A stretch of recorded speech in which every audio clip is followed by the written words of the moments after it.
We interrupt our programming on air and on WFMY Plus to bring you a developing story out of Raleigh, where Governor Josh Stein is preparing to give an update on how departments are getting ready for this winter storm hitting our state tomorrow. Let's listen. We expect more winter weather to return to our state tomorrow, impacting the majority of North Carolina. So this morning, I've declared a state of emergency across the state to respond to this weather development. As a result of that declaration, we are activating the cross-agency storm response that is the State Emergency Response Team. It includes the Department of Transportation, the Department of Public Safety, the North Carolina National Guard, the State Highway Patrol, and our state's utilities. Momentarily, you will hear from Emergency Management Director Will Ray about the winter storm and our emergency response operations, and from Secretary Joey Hopkins about NCDOT's work to keep our roads as safe as possible. As Director Ray will outline, this winter storm will likely hit the majority of the state. At this time, our greatest concerns are potential power outages and road safety. Ice accumulation may lead to power outages, so we recommend that everyone keep their devices charged and have a flashlight on hand. In addition, precipitation and freezing temperatures will make a mess of our roads. Temperatures may warm above freezing in some parts of the state Thursday, but they are sure to freeze again Thursday night.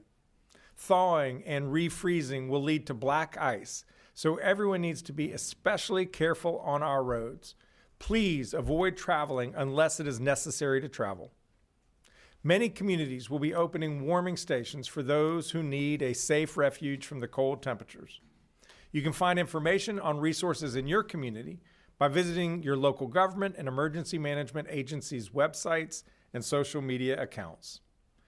This morning, in addition to Director Ray and Secretary of Transportation Hopkins, I'm also joined by Secretary of Public Safety Eddie Buffalo, the Chief of Staff of the North Carolina National Guard, Colonel Ed Wallace, and Commander of the State Highway Patrol, Colonel Freddie Johnson.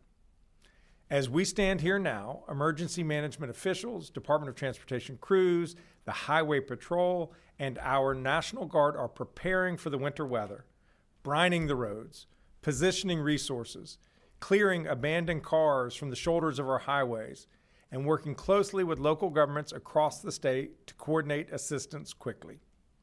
Erica Kugler and Jackie Mativier are our Spanish language interpreters, and our American Sign Language interpreters are Karen Magoon and Nicole Fox. I'll now invite forward Emergency Management Director Will Ray to provide more updates. Director Ray. Thank you, Governor, and good morning, everyone. Winter weather once again will impact our state tomorrow and into Thursday with a variety of winter precipitation types. The greatest snowfall totals of 2 to 6 inches and locally up to 9 inches of accumulation are forecast along our northern portions of the central and eastern parts of North Carolina. Accumulations of 2 to 4 inches are also expected across the northern mountains and in higher elevations in western North Carolina. Lighter snow accumulations of 1 to 3 inches are expected elsewhere across the state, with the exception being southeastern North Carolina, where freezing rain or rain is expected. We're also monitoring the forecast of ice accumulation as areas along the US 70 corridor near Goldsboro, Jacksonville, and New Bern to the northeast could see a maximum ice accumulation of 0.3 of an inch. Additionally, portions of central and eastern North Carolina may see 1/10 to 2/10 of an inch of ice accumulation. As a reminder, ice accumulations of around 1/4 inch and greater will cause tree branches to snap and can cause power outages as well as hazardous travel conditions. If your power goes out during this storm, please ensure that generators are operated outside and away from open windows or doors to prevent carbon monoxide poisoning. Never burn charcoal indoors or use a gas grill indoors. Properly vent all kerosene heaters and make sure that heaters have space around them to reduce fire risk. Use battery-powered sources for light instead of candles to, again, reduce fire risk. And make sure that you have plenty of warm blankets and clothing available. Hazardous travel conditions are expected tomorrow and over the next several days. We ask that all North Carolinians continue to monitor the weather tomorrow and stay off the roads when possible. Unnecessary travel not only puts you at risk, but also the public safety personnel, the power crews, and DOT workers that will need to respond if there is an issue. If you must drive in winter conditions, our partners with the State Highway Patrol advise reducing speed significantly, increasing distance between other vehicles, and clearing all snow and ice from your vehicle before traveling. Given the forecast, let's make their work easier by staying off the roads unless absolutely necessary. The State Emergency Response Team has been activated and is working with key partners such as the Department of Transportation, the North Carolina National Guard, the State Highway Patrol, the Department of Health and Human Services, and our local emergency management agencies to ensure that any resources needed are quickly provided to communities throughout our state. As a part of the activation, our state's energy providers will be integrated here at the State Emergency Operations Center. We've been in close coordination with them over the last several days, and they are positioned to quickly respond to any power outages to reduce restoration times. As the governor said, a state of emergency has been issued in preparation for this event, and the State Emergency Operations Center, along with our regional coordination centers, remain in close communication with our local emergency managers across the state. Based on forecasted impacts, we have activated more than 180 National Guardsmen to assist the State Emergency Response Team in supporting communities that are impacted by this storm. National Guard assets are pre-positioned in Kinston, Elizabethtown, Edenton, Greensboro, Lewisburg, Rockingham, Surrey County, Raleigh, and Charlotte to quickly respond to the needs in those areas. Their primary mission is to support local public safety agencies and emergency services, as well as the Department of Transportation. Remember to utilize 911 only for emergencies. If you need general information regarding the storm, please visit www.readync.gov, where you can find information on power outages, roadway conditions through drivenc.gov, and general preparedness information to make sure that you and your family are safe during this winter storm. Remember to enable emergency alerts on your mobile device and make sure it is fully charged to ensure you receive life-saving notifications from local authorities or the National Weather Service. Outside of the winter storm, North Carolina Emergency Management has deployed 4 state search and rescue teams to provide swiftwater rescue assistance to Kentucky as a result of the ongoing flooding there. Our hearts go out to those impacted by the ongoing flooding, and it is an honor for us to help our neighbor states in their time of need, just as they did for North Carolina during Helene, when 39 states responded in our time of need.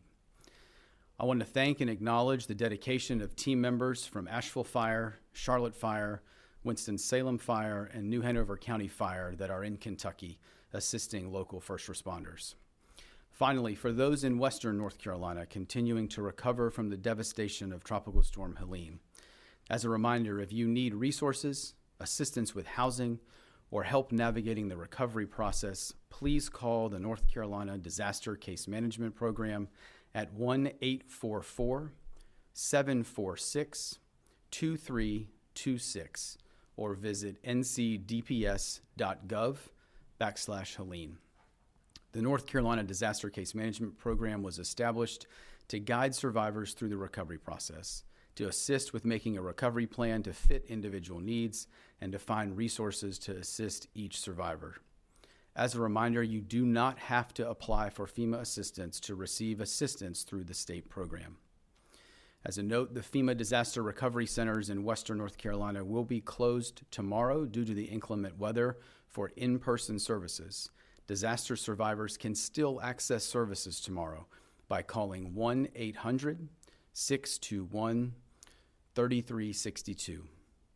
Finally, please check on your friends, family members, neighbors, and those in your community who may need additional support, especially as it relates to food or water. We are stronger and more resilient together. I'll now turn it over to Secretary Hopkins for his update. Thank you. Thank you, Director Ray. Good morning. As another winter storm approaches central North Carolina this week, please know that our crews and contractors have been working hard to prepare North Carolina roads for the pending snow and ice. We have more than 1,300 employees and contractors that are conducting pre-storm preparations. As of this morning, we have used 1 million gallons of brine to pre-treat hundreds of miles of highways across the state. We also have nearly 500 trucks with plows and spreaders and 240 motor graders ready to remove snow and ice. We have 130,000 tons of salt ready to treat roads once the snow hits. We are staging equipment in areas that are known trouble spots during winter storms, so crews can quickly plow and treat roads. We're also working with our partner agencies, the North Carolina State Highway Patrol and the North Carolina National Guard, to help clear roads of disabled vehicles in hot spots where breakdowns frequently occur during winter storms and on highway shoulders. Their assistance enables quicker clearance of disabled vehicles so our snowplow operators can work to clear any snow off the road. Once the storm hits, our crews are prepared to work day and night in shifts to plow and treat snow and ice until all the state-maintained roads are cleared. Our first priorities will be the interstates and other major highways, then other U.S. and NC routes, and then secondary roads. Please know that we will respond and clear roads as quickly as possible. Unless it is absolutely necessary, avoid traveling during and after the storm. This allows our crews time to clear roads safely. We ask that everyone be patient and stay off the roads. As conditions improve, please check drivenc.gov for the latest travel information. Thank you, and I'm going to turn it back over to Governor Stein. Thank you, Director Ray, Secretary Hopkins, for those updates. During winter weather, just like any severe weather situation in our state, the number one priority of the state of North Carolina is keeping our people safe. So we recommend that you take the following actions to navigate this winter weather event. Make sure you have everything you need in advance of the winter storm. Pay close attention to your local weather forecasts and enable emergency alerts on your phone to receive updates from your local emergency management agency and from the National Weather Service. Keep cell phones, mobile devices, and spare batteries charged in case you lose power. Keep cabinet doors open for pipes located under sinks to stay warm, and let your faucets drip to prevent freezing. In snowy and icy areas, avoid traveling. If you have to be on the road, store an emergency kit in your vehicle. And don't forget to check on your loved ones and anyone you know who might be vulnerable, especially the elderly. Thank you. I'll now open the floor to questions here in the room and go to the mics on the sides if you have any questions, and you can direct them to any of the folks here. We'll start on this side. Hi, good morning. Thank you. Dina with CBS 17. Are there any special preparations happening in Western North Carolina specifically for people who are still out of their homes? Rick. So thanks for that question. I think the focus on the recovery efforts, particularly around housing, are continuing. And as a reminder, we have a number of options that are available for disaster survivors, for transitional sheltering, or for housing assistance. And so would ask that if there are specific needs, if there are survivors that have those specific needs in the impacted communities, that they do call that disaster case management line to help navigate that. As we've looked at over the last couple of days at the run-up to this event and potential impact, I think obviously the more significant weather impact seems to be trending towards the central and eastern part of the state. And so much of the snow and weather that is forecasted in the west is within what we would say local capability and capacity. And so a number of those communities are doing targeted outreach to those individuals that they know of in their jurisdictions that have additional needs. And we stand ready to support some of those specifically as they reach out. Thank you. Thanks. Governor Terry from SanfordTV.live and WWGP. Two questions. You have been watching a special news conference from Governor Josh Stein, as well as emergency management and DOT from the Emergency Operations Center in Raleigh, where a team of storm response agencies are gearing up for whatever this winter storm brings tomorrow into Thursday and possibly beyond, with lingering snow and ice. We know North Carolina officially under that state of emergency, largely a formality to allow for more resources to get through. We know state search and rescue teams are activated also while assisting in Kentucky right now. There are resources here at home that are plentiful, including 1 million gallons of brine that have already been used to pre-treat roads, 1,000 trucks, and 240 motor graders.